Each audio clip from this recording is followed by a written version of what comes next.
My boyfriend was once a swimming prodigy. My brother had a professional diving certificate.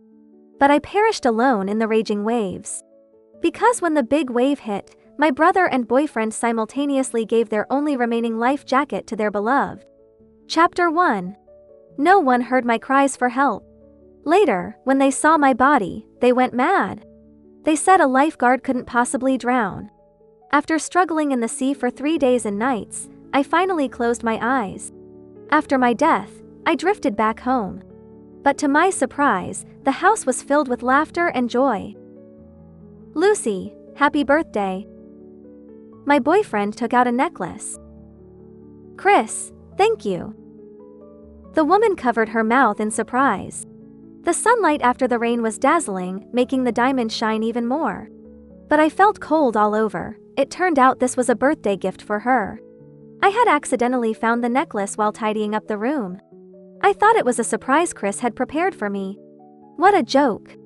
In my increasingly blurred vision, the scene from that time seemed to flash before my eyes again. The only remaining life jacket was snatched away by Chris, and my arm hit the hard stern of the boat. James took it and put it on Lucy, carefully fastening the buckle. When the boat capsized, the two of them clung to Lucy on either side. My arm cramped from the pain, and I screamed for help, but no one looked back. The sound of the door handle turning reached me, and James came in with a cake. James! Lucy screamed in surprise and threw herself into the man's arms. You're so wonderful. He caught her with one hand, put down the cake, and then carefully set her down with both hands. Behind him, Chris's eyes flashed with jealousy. But he quickly composed himself and smiled, wishing Lucy a happy birthday. Kate hasn't come back for 3 days. I hope nothing happened to her. It wasn't until Lucy mentioned me that the air grew quiet. Don't worry about her.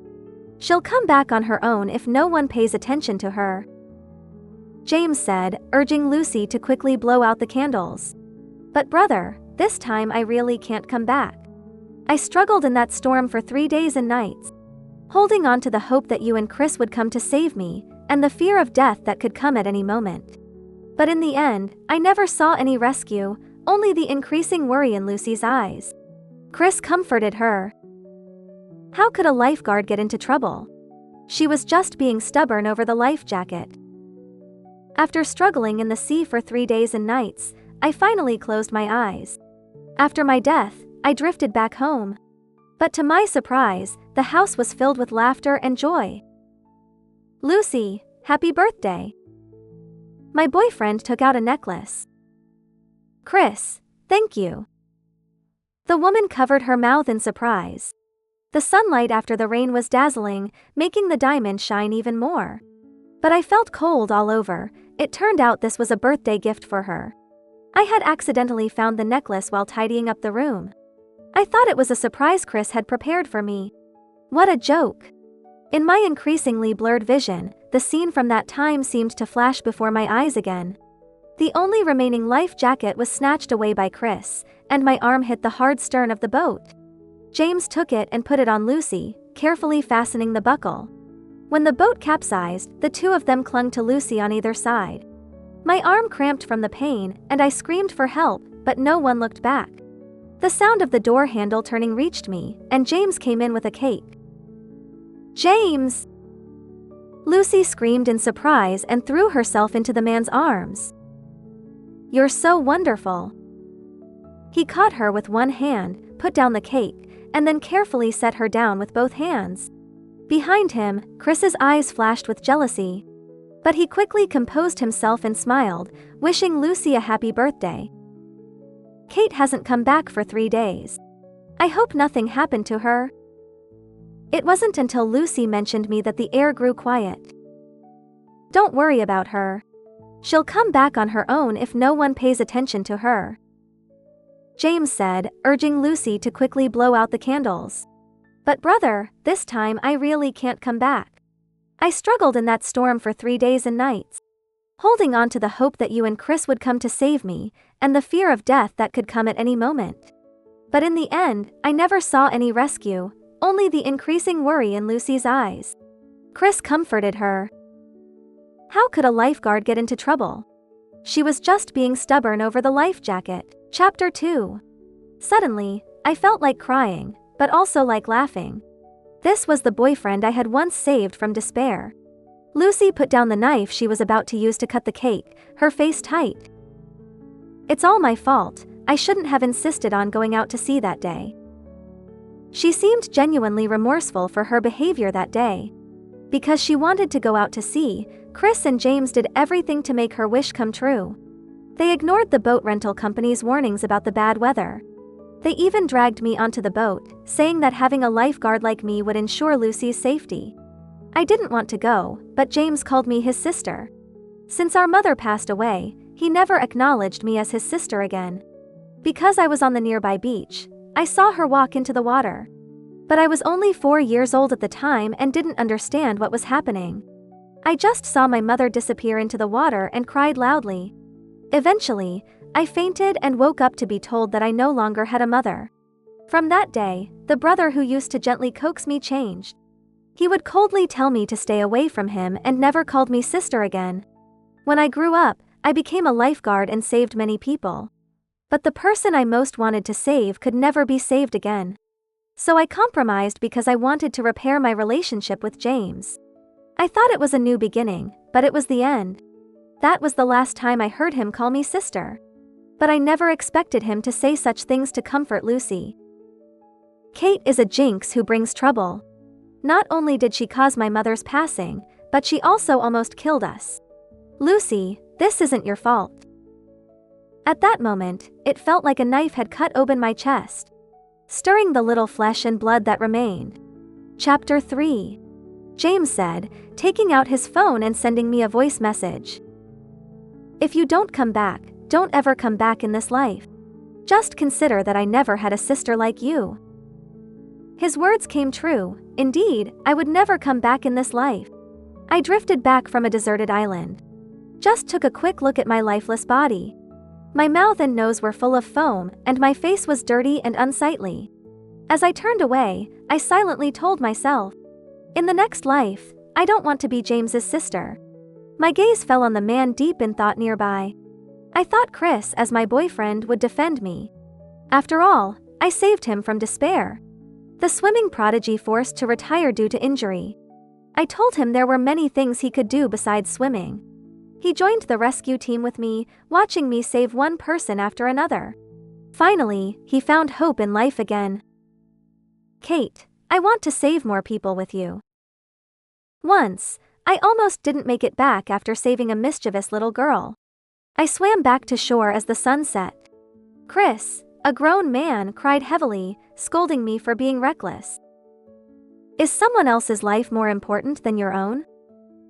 I told him about my mother. He repeatedly said he was sorry and that it wasn't my fault. He promised to save more people with me. That was his promise to me. But everything changed when Lucy returned from studying abroad. I saw his gaze shift more and more, and when I questioned him, he only said he had once briefly admired Lucy, but now he loved me. Chris even suggested going home with me. He said he wanted to help mend my relationship with my brother. Now I finally understand. At that time, my brother and Lucy announced their relationship on social media. He must have seen it on my phone. So Chris wasn't trying to redeem me, but to get closer to Lucy. Chapter 4. On the balcony, sunlight filtered through, casting shadows. I turned my head to look at the withered orchid. It was my orchid, one I cherished dearly. The soil in the pot was dry and cracked, indicating that no one had watered it for days, just like how no one cared about my disappearance. Thinking about this, I suddenly felt a bit lost. Chris, you forgot to water my flowers. I floated in front of the man, questioning him over and over. But it was futile, I was already gone. Lucy, today is your birthday. Don't let irrelevant people distract you. I was wrong, Chris didn't defend me. Lucy's expression completely relaxed, and she nodded thoughtfully. Chris, you're right. James lit the candles and got up to turn off the lights. In the candlelight I saw it clearly, the woman's face filled with happiness. And the two men beside her, gazing at her gently. My brother and my boyfriend. Lucy clasped her hands together and made a wish. The day my mother passed was my birthday, so I never celebrated it again. Chris had promised to convince my brother to celebrate my birthday this year. But now, I would never catch up to it. My eyes stung from staring, and I slowly closed my hands. I hope that in the next life, Before I could finish, the lights were turned on, and the sudden brightness made me dizzy. My wish, left unfinished, remained a regret. James placed the first slice of cake in front of Lucy, and Chris put the cooked meat onto her plate. I turned away, trying to avoid it, but was drawn by the sound of a phone ringing. The call was for James. His relaxed expression gradually became serious. It's from the police station. James stood up, his actions seemingly a bit frantic. A fisherman found Kate's phone. Chapter 5. I'll go check it out. Lucy, don't worry. The man hurriedly grabbed his coat and walked to the door. Chris also stood up, following quickly. I'll go with you. Lucy's meticulously made-up face briefly twisted, but she quickly regained her composure. Maybe I should go with you. Her face was full of worry, as if she was genuinely concerned about my well-being. Could something really have happened to Kate? Her words brought a brief silence. But Lucy didn't notice, her face already showing familiar tears. It's all my fault. But this time, no one immediately comforted her. Instead, James and Chris quickened their steps out the door. I glanced back, seeing Lucy's stiff expression.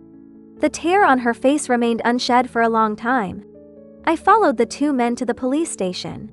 The first question from the police was about the time of my disappearance. But both men immediately refuted it. Kate is just throwing a tantrum. Kate hasn't gone missing. Until the police pushed my phone in front of them. This is Kate's phone, right?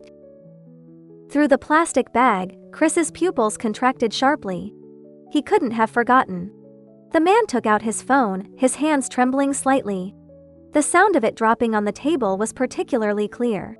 It was the couple phone charm we had made together. Yes. The man's voice was particularly hoarse. James's expression finally showed panic. I found it somewhat amusing, perhaps he never even noticed my phone. The police quickly began their routine questioning. When was the last time you saw Kate? 3 days ago, we rented a boat and went to sea. A sudden storm capsized the boat, and we... Chris answered, his face growing paler.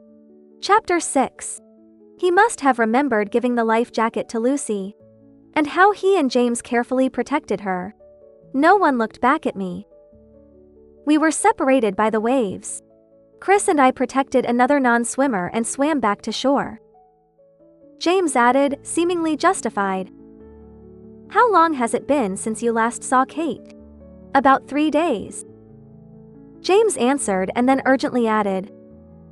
Officer, you don't understand, she's a lifeguard. Yes, Kate is an excellent lifeguard. Chris echoed, perhaps trying to deceive himself. Indeed, I was a lifeguard who saved countless people. But the waves were too strong that day, I really couldn't swim anymore. In my life, there were only 2 people I couldn't save. One was my mother, and the other was myself. Without a body, the police could only file a missing persons report. James and Chris left the police station, their faces dazed. Chris still clutched my phone. He mechanically pressed the power button, but the screen remained black. The police had said the phone was waterlogged and broken. The drive back was unusually quiet. When they opened the door, they saw Lucy curled up on the sofa. James's expression softened, and he gently picked her up. But Lucy woke up immediately. She urgently asked, "How is Kate? Could something really have happened?" The man interrupted her. "Don't worry, Lucy. It's just a phone. What could happen to her? Maybe she threw the phone into the water on purpose. She just wants us to worry." My eyes were numb as I stood quietly. James, you really won't give up until you reach the breaking point.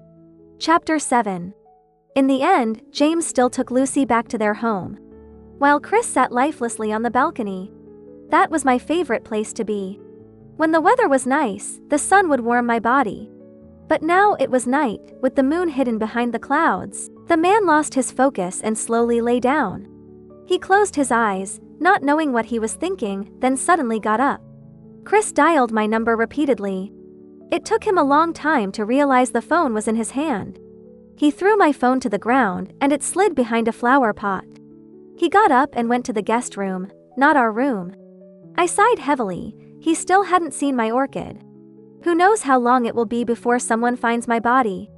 In the night, I floated to the cemetery on the outskirts. The silence might seem scary to others. But I didn't feel that way at all because my mother was here. Mom. I reached out, but only passed through the tombstone. I miss you so much. I couldn't hold back my tears, crying loudly since no one would notice. Until the sound of footsteps behind me made me turn around, seeing an unexpected person. It was James.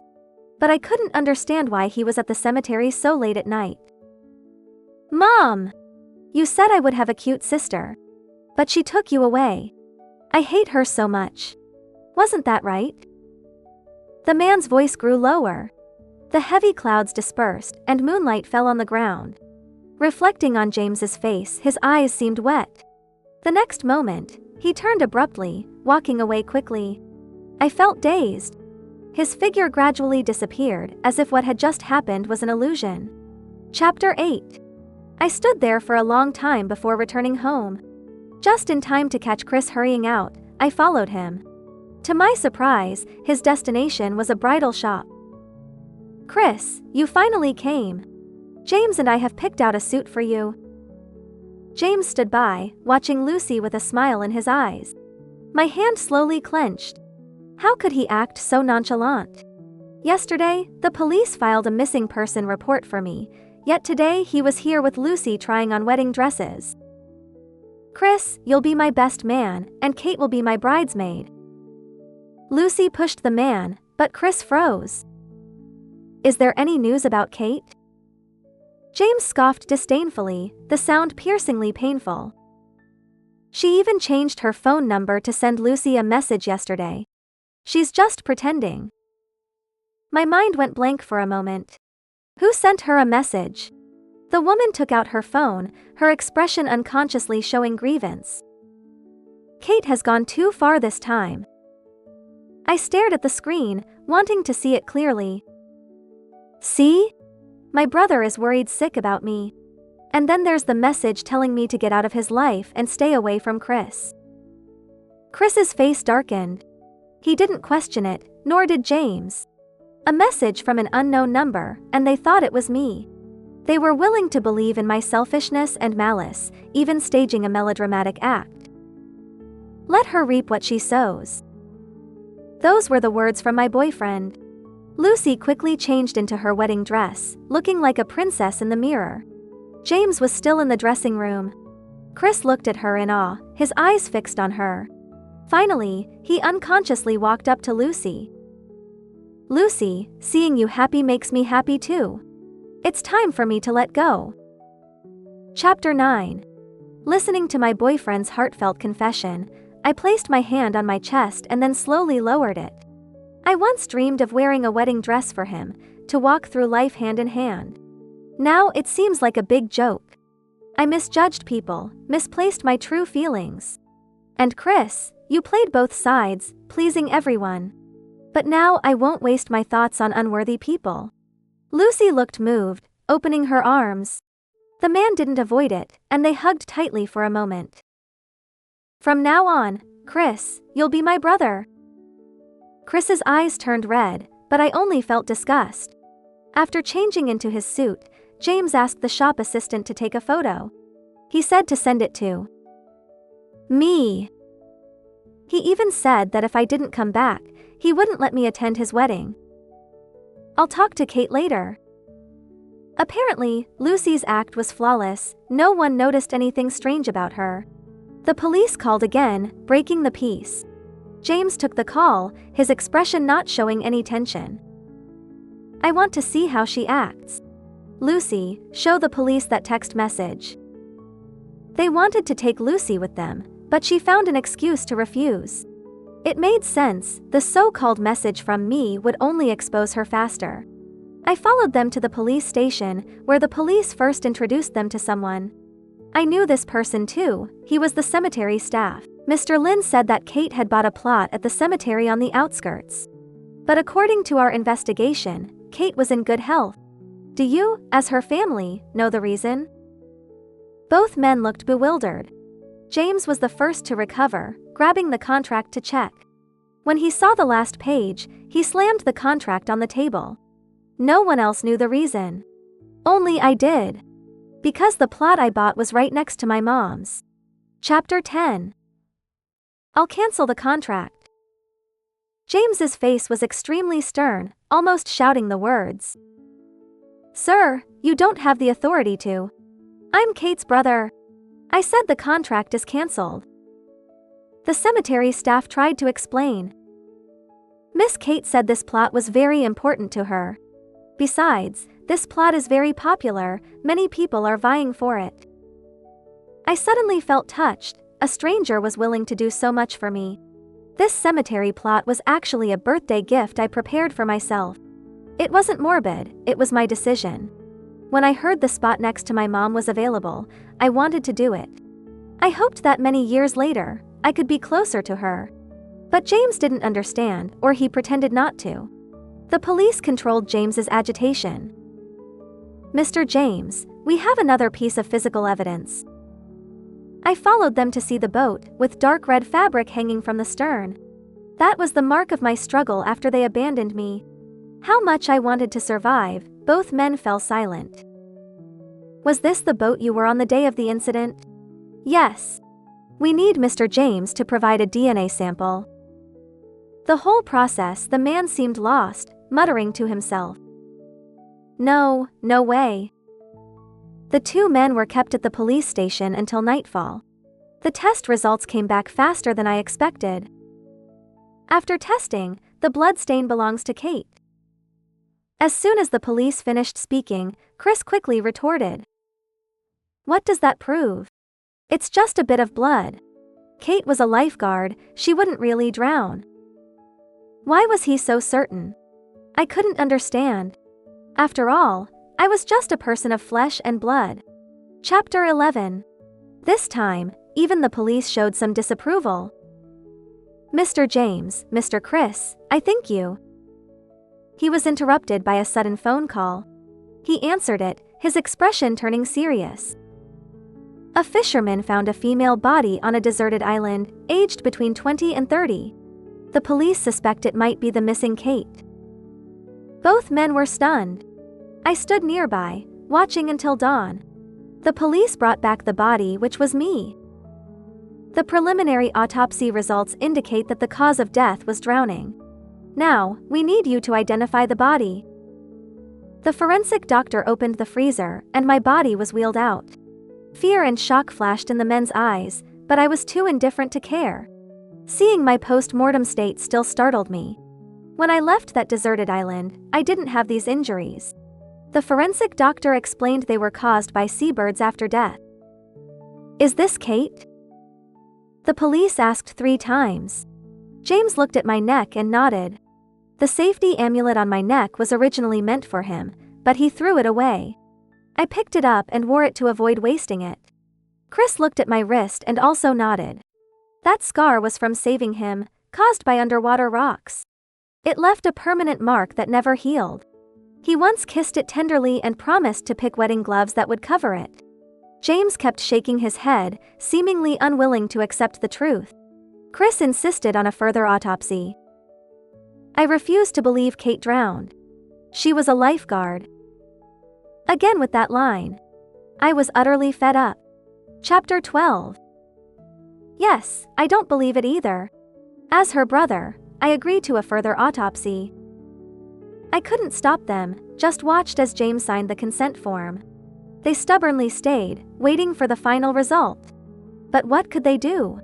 After a few more hours, the result came out. I had indeed drowned. The forensic report also noted a bruise on my arm, formed before death. Chris collapsed uncontrollably. It was me.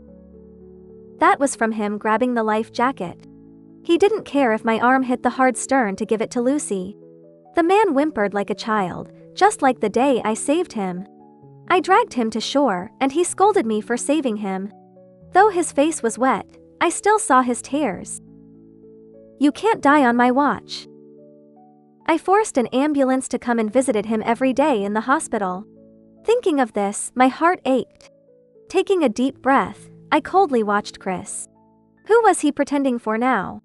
James looked devastated, then brightened as if thinking of something. When did Kate die? Hearing the forensic answer, his face turned ashen again. It was the third day after they left me with Lucy, and the message from Lucy. James muttered, meeting Chris's gaze. They must have realized. How could a deceased person send a message? There was only one possibility. Their beloved white moonlight lied. James took out his phone and made a call. Nothing serious, did you message Kate? I moved closer to hear Lucy's answer. Yes, but she still told me to leave you. What should I do? Wait for me at home. James said each word slowly, the veins on his hand bulging. Chapter 13. Chris heard it too, and clearly. His face quickly turned as pale as paper.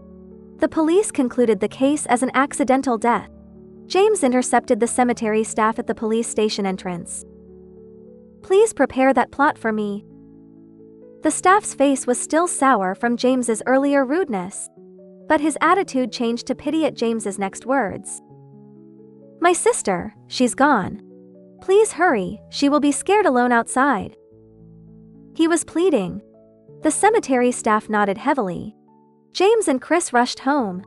This time, Lucy threw herself into James's arms, but his embrace was stiff. What if Kate causes a scene at the wedding? James gently patted her head, but his eyes were cold. Lucy, don't worry. If she dares, I'll sever all ties with her. Hearing his comfort, Lucy lowered her head, but her face was full of smugness. How about we watch the sunset at sea tomorrow? Hearing James's suggestion, Lucy hesitated. Lucy, can I come too? When Chris spoke, the woman agreed decisively. Okay. But she didn't see the exchanged glances between the two men. As if they had reached some agreement. I followed Chris home, watching his frantic movements. He almost crawled, finally finding my phone by the flower pot. Unfortunately, the charm was broken. He stared at it, then broke into sobs. Kate, I didn't mean to. Chapter 14. My gaze fell on the orchid nearby. It was in even worse shape. What a pity, I had cared for it so long. His sobs gradually stopped as he noticed the withered orchid in the moonlight. Right, this was Kate's favorite orchid. He got up and watered it. I knew the orchid was beyond saving. Chris slept on the deck chair all night, waking to find the orchid completely dead. He stared at it for a long time before getting up and leaving. I followed him, watching him meet James. Following a similar routine, they rented a boat and went to sea. Lucy seemed excited, saying she had never seen a sunset at sea. She didn't notice their coldness. Until they threw her into the water together, I finally understood their intention. This was their revenge for me. The woman struggled and screamed in disbelief. But no one would hear her cries for help, just like mine before. Kate is dead. You killed her. Chris yelled, agitated. The woman pleaded, her face wet with seawater and tears. James, save me. I didn't mean to hurt Kate. James remained unmoved by her pleas. You killed my sister. Only then did Lucy drop her pretense. You two are the murderers. You fought to give me the life jacket. You killed Kate. James suddenly went crazy, pushing Lucy's head down. At first, bubbles rose from the water, but they gradually disappeared. The woman stopped struggling, she was gone. At that moment, I felt a deep sense of irony. The one who flaunted her love was undone by it. James and Chris insisted Lucy accidentally fell overboard. At the funeral, watching the small casket being placed next to my mom's plot, I sighed in relief, feeling myself fading. I wanted to stay with my mom longer, but a force pulled me away. It was Chris, not struggling in the water. He seemed to sense something and opened his eyes. His gaze focused, meeting mine. Kate. He opened his mouth, seawater pouring in. But he kept calling my name. At 20, I saved Chris. But now, no one would save him. I watched him close his eyes, then found myself back at the cemetery. The police had arrived. Mr. James, you are under arrest for murder. The sound of the knife dropping was clear. In my final vision, I saw that black and white photo. My eyes automatically filled with color. Mom, your smile is beautiful.